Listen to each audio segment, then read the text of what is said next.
रहे हैं कान्हा न्यूज। जय हिंद दोस्तों, आप देख रहे हैं कान्हा न्यूज और मैं हूं कान्हा। आखिरकार लुक्का छिपी का खेल एकदम कहानी खत्म हो गया। आप सभी लोगों को पता होगा, लुक्का छिपी का खेल खेलने वाले स्टेट बैंक ऑफ इंडिया, जो कि हफ्तों हफ्तों भर का समय सुप्रीम कोर्ट के द्वारा दिया गया था, उसमें इलेक्टोरल बॉन्ड का डाटा जो है वो नहीं कलेक्ट कर पाया। उसको 30 जून तक समय चाहिए था। हालांकि आपका भी दिमाग आपके पास है, ऐसा नहीं है कि आपके पास दिमाग नहीं है। 30 जून तक इलेक्टोरल बॉन्ड का जो डाटा है उसको सार्वजनिक करने के लिए स्टेट बैंक ऑफ इंडिया को 30 जून तक का समय चाहिए। हालांकि हफ्तों हफ्तों का समय मिलने के बाद भी स्टेट बैंक ऑफ इंडिया 4 मार्च को जाता है, जबकि 6 मार्च तक का समय था उसको सार्वजनिक करने के लिए। लेकिन 4 मार्च को जाता है, कहता है कि हुजूर आप और हमें समय दे दीजिए।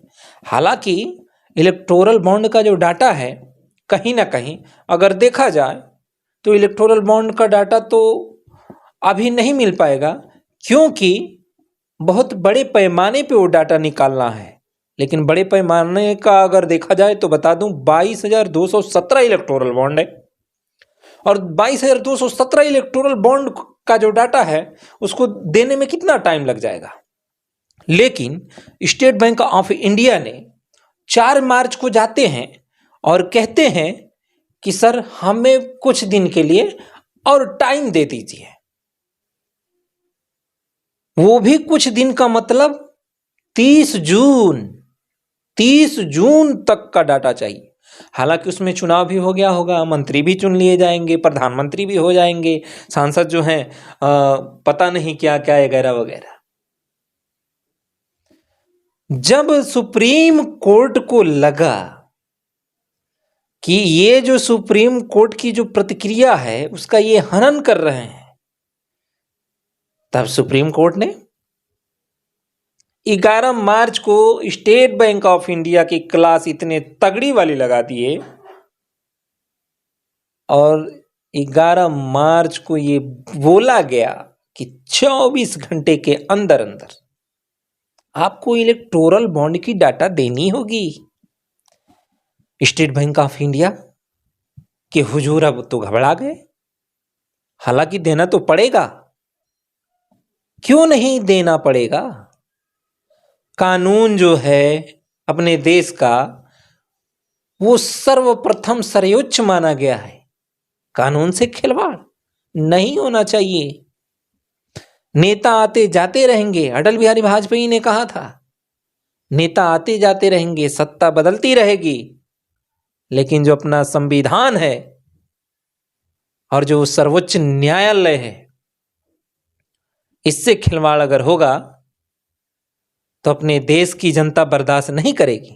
हालांकि दरअसल ये बात है कि जब 11 मार्च को कोर्ट के भीतर एसबीआई को फटकारा गया, एसबीआई का होश ठिकाने लग गया, और जो काम 15-20 दिन में ना हो सका वो 24 घंटे में हो गया। हालांकि उन लोगों को और मांगना चाहिए था टाइम, लेकिन उतने टाइम में जो काम नहीं हुआ वो 24 घंटे के भीतर हो गया। यह है अपना देश का जो न्यायालय है, वो पावर, जो 140 करोड़ जनता जिस पे विश्वास करती है, ये है पावर। एसबीआई तो लुका छिपी का खेल खेल रही थी। पता नहीं लुका छिपी में किसको छिपाने का प्रयास कर रही थी, कि उस प्रयास में खुद को छिपने का प्रयास कर रही थी। मानना पड़ेगा इस बात को। कहीं ना कहीं अगर देखा जाए तो यह बात मानना पड़ेगा स्टेट बैंक ऑफ इंडिया वालों को कि हम लुक्का छिपी खेल रहे थे। वो भी किसके साथ? ऐसे लोगों के साथ जो कि छिपने के लिए स्थान भी बनाया है, छिपने के लिए, जाने के लिए भी स्थान बनाया है, और कहाँ छिपते हैं लोग वो भी पता है। तो कम से कम एसबीआई वालों को तो समझ लेना चाहिए था, लेकिन नहीं समझे एसबीआई वाले। और जब एसबीआई वाले नहीं समझे तो 24 घंटे के अंदर अंदर डाटा ला करके रख दिए। मजेदार बात है। तो डाटा तो देना पड़ेगा, हर व्यक्ति को देना पड़ेगा। उसके बाद डाटा ना देने का तमाम तरीके अपनाए, तमाम हथकंडे अपनाए। स्टेट बैंक ऑफ इंडिया वाले लुक्का छिपी खेलने में माहिर हैं। लुक्का छिपी कहां कहां खेलेंगे ये तो अलग की बात है। अब बात आती है राइट टू इंफॉर्मेशन, सूचना के अधिनियम के जो अधिकार हैं। सूचना के अधिकार अधिनियम के तहत लोगों का जानने का ये अधिकार है, लेकिन कैसे जानेगा लोग जब सुप्रीम कोर्ट को ही बताया जा रहा है कि हमें 30 जून तक टाइम चाहिए। तो कैसे पता चलेगा ये बात? किसके अंदर इतना हिम्मत और ताकत है कि बोलेगा कि आरटीआई के अनुसार हमें जानने का अधिकार है? आप बोल सकते हैं क्या? नहीं बोल सकते।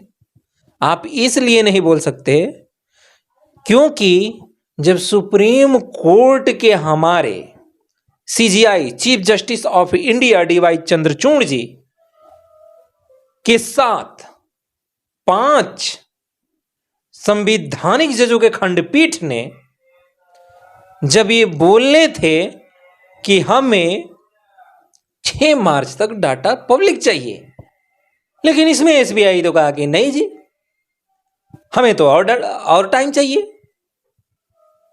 एसबीआई को इतना भी शर्म नहीं आया कि आखिरकार हम जिसके सामने जा रहे हैं, हम किसके सामने जा रहे हैं। और तो और जितना दिन का समय दिया गया था, हफ्तों भर का टाइम दिया गया था, लेकिन वो टाइम कम था। अगर देखा जाए तो वो टाइम कम था, इसलिए क्योंकि उन लोगों को तो 24 घंटे में ही देना था, 24 घंटे की मोहलत चाहिए थी उसको। तो 24 घंटा अगर पता होता तो सुप्रीम कोर्ट ऑलरेडी पहले ही 24 घंटे का ही मोहलत देता कि हुजूर स्टेट बैंक ऑफ इंडिया, आप 24 घंटे के अंदर अंदर इलेक्शन कमीशन ऑफ इंडिया को सारा डाटा दे दीजिए, और इलेक्शन कमीशन ऑफ इंडिया अपने साइट पे उसको रख देगा, पब्लिक कर देगा, सार्वजनिक कर देगा, ताकि आरटीआई के अनुसार राइट टू इंफॉर्मेशन, सूचना के अधिकार अधिनियम के तहत ये लोगों का जानने का अधिकार है, तो इसका उल्लंघन नहीं होना चाहिए। तो हर एक नागरिक को जानने का अधिकार है कि कहाँ क्या चल रहा है अपने देश में, कितने इलेक्टोरल बॉन्ड खरीदे गए, किसको दिया गया, कौन सा जहां जो महापुरुष है वो किसको चंदा दिया, किस महापुरुष ने व्यक्तिगत किसको चंदा दिया। आखिर अगर महापुरुष वो जीत गए तो कहीं उसी महापुरुष के जो बनाने का शायद कानून बना रहा हो, कुछ भी हो सकता है। लेकिन इसमें एक बात फिक्स है, अगर हम किसी को चंदा दे रहे हैं तो हमें ये बात नहीं पता है, हमें ये बात नहीं पता है कि ये चंदा किसके खाते में जाएगा। मान लीजिए कि हम किसी को चंदा दे दिए, इलेक्टोरल बॉन्ड, जो कि स्टेट बैंक ऑफ इंडिया को ही, स्टेट बैंक ऑफ इंडिया के द्वारा ही इलेक्टोरल बॉन्ड खरीद सकते हैं लोग, और साल में वो 4 टर्म्स आता है जो कि लोग इलेक्टोरल बॉन्ड खरीद सकते हैं, 1000, 5000, 1 करोड़, 11 वगैरह, जो भी समझ लीजिए आप। तो उसमें केवल केवाईसी के द्वारा स्टेट बैंक ऑफ इंडिया को ही पता चलता था कि इस व्यक्ति ने इतना दिया है, और जिसको व्यक्ति ने दिया है उस व्यक्ति को पता ही नहीं है कि हमें इलेक्टोरल बॉन्ड की हेल्प से हमें जो चंदा मिला है उस किस व्यक्ति ने दिया है। हालांकि 15 दिन के अंदर ही उसको मतलब अपने खाते में, अकाउंट में डालना अनिवार्य भी होता है। अगर नहीं होगा तो शायद पीएम फंड में भी चला जाता है, ये भी है। तो आखिरकार जो सीधी उंगली से जो काम नहीं होता है ना, तो अंगुली टेढ़ा करना पड़ता है। ठीक उसी प्रकार हमारे जो सुप्रीम कोर्ट के जो जज हैं, पहले तो सीधी अंगुली से सोचे कि काम बन जाए, लेकिन नहीं बनने वाला है जी, इंडिया है। तब सोचे कि अब तो इनको देना पड़ेगा। 24 घंटे के अंदर भैया स्टेट बैंक ऑफ इंडिया वाले ले जाकर के प्रूफ रख दिए। हालांकि 14 मार्च की इंतजार है, किस महाशय ने किसको कितना इलेक्टोरल बॉन्ड के जरिए चंदा दिया है वो पता चल जाएगा। जय हिंद, जय भारत।